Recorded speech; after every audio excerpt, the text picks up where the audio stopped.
ओम नमः शिवाय। शिव पुराण तृतीय खंड पार्वती तृतीय पार्वती खंड अध्याय 1। हिमालय के स्थावर जंगम द्विध स्वरूप एवं दिव्यत्व के वर्णन, मेना के साथ उनका विवाह तथा मेना आदि को पूर्व जन्म में प्राप्त हुए सनकादि के शाप एवं वरदान का कथन। नारद जी ने पूछा, ब्राह्मण पिताजी के यज्ञ में अपने शरीर का परित्याग करके दक्ष कन्या जगदम्बा सती देवी किस प्रकार गिरिराज हिमालय की पुत्री हुई, किस तरह अत्यंत उग्र तपस्या करके उन्होंने पुनः शिव को ही पति रूप में प्राप्त किया, यह मेरा प्रश्न है। आप इस पर भली भांति और विशेष रूप से प्रकाश डालिए। ब्रह्मा जी ने कहा, मुने नारद, तुम पहले पार्वती की माता के जन्म, विवाह और अन्य भक्तिवर्धक पावन चरित्र सुनो। मुनिश्रेष्ठ, उत्तर दिशा में पर्वतों के राजा हिमवान नामक महान पर्वत है, जो महातेजस्वी और समृद्धशाली है।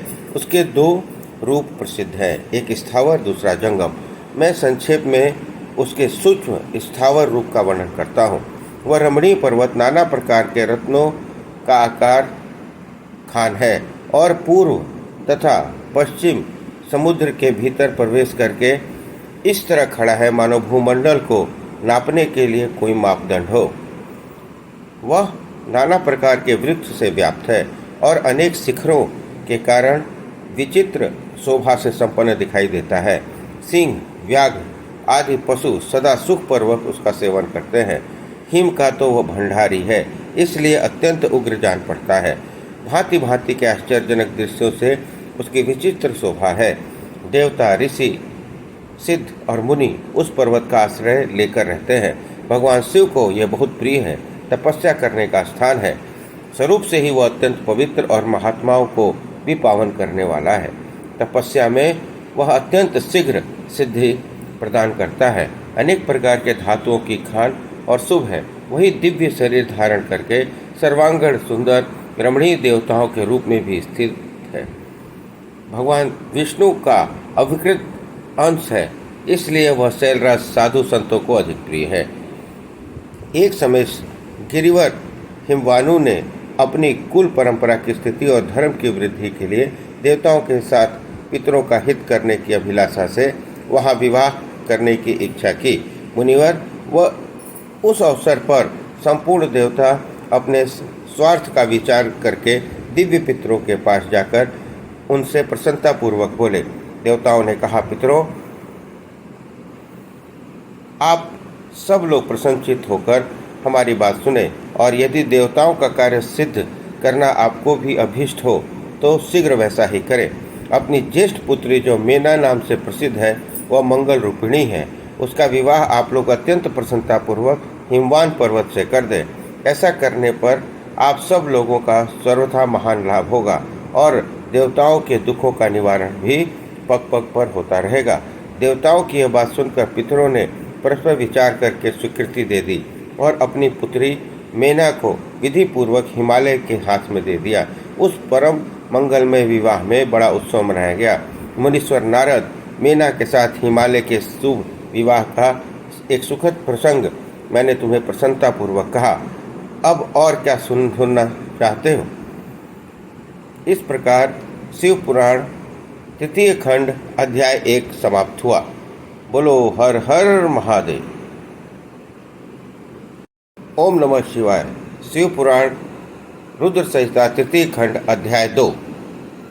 नारद जी ने पूछा, विधे विद्वन, अब आदरपूर्वक मेरे सामने मेना की उत्पत्ति का वर्णन कीजिए। उसे किस प्रकार शाप प्राप्त हुआ था वह कहिए और मेरे संदेह का निवारण कीजिए।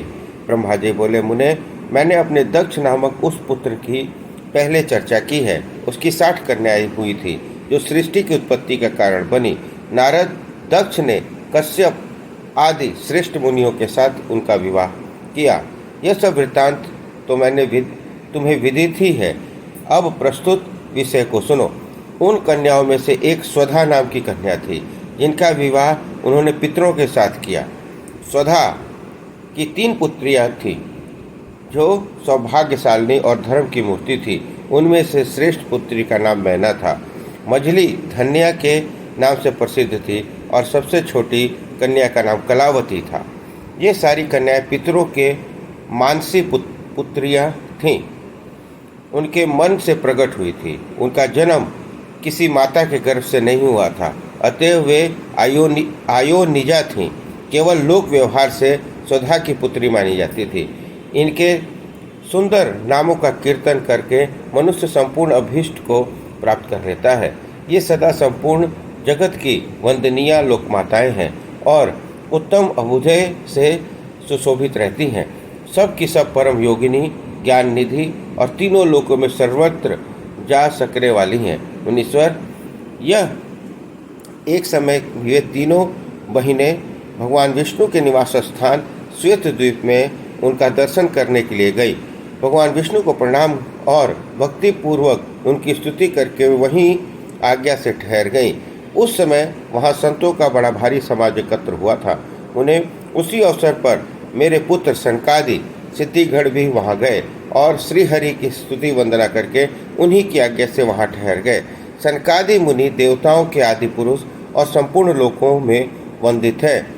वे जब वहाँ जाकर खड़े हुए उस समय श्वेत द्वीप के सब लोग उन्हें देख प्रणाम करते हुए उठकर खड़े हो गए, परंतु ये तीनों बहनें उन्हें देखकर भी वहाँ नहीं उठी। इससे सनत कुमार ने उनको मर्यादा रक्षार्थ उन्हें स्वर्ग से दूर होकर नर नारी बनने का शाप दे दिया। फिर उनके प्रार्थना करने पर वे प्रसन्न हो गए और बोले। सनत कुमार ने कहा, पितरों की तीनों कन्याएं, तुम प्रसन्नचित होकर मेरी ये बात सुनो। यह तुम्हारे शोक का नाश करने वाली है और सदा ही तुम्हें सुख देने वाली है।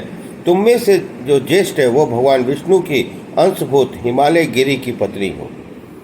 उससे जो कन्या होगी वह पार्वती के नाम से विख्यात होगी। पितरों की दूसरी प्रिय कन्या योगिनी धन्या राजा जनक की पत्नी होगी।